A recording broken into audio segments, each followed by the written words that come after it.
প্রহর শেষের আলোয় চোখ বুঝলেন সন্ন্যাসী। অসত্যের কিশলয়ে তখন গাইছিল মেঠো সুর।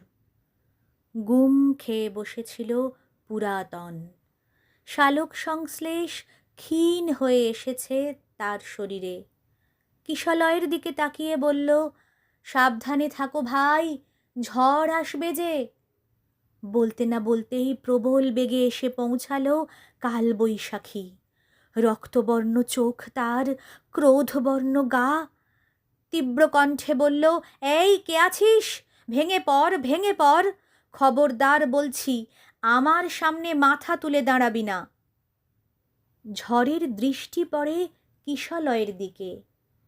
ফুরফুরে মনে সে তখন সুরের লয় দিয়েছে বাড়িয়ে।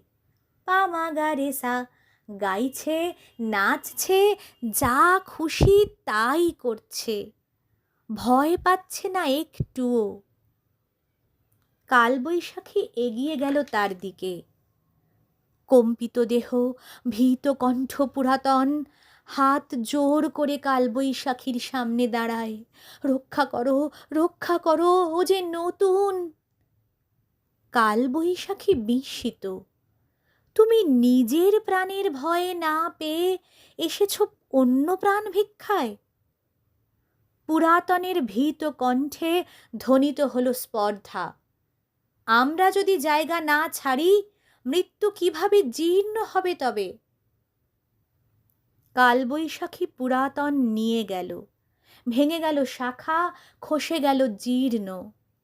কিশলয় তখন বৃষ্টিতে স্নান করছে, আদুল গায়ে জড়িয়ে ধরছে নরম বাতাস, খিলখিল করে হাসছে। তার রক্তিম বর্ণ ধীরে ধীরে সবুজ হতে চলেছে। সন্ন্যাসী চোখ খুললেন। সামনে অগণিত ভক্ত তার। চোখে জিজ্ঞাসা, প্রভু কি এ গল্প?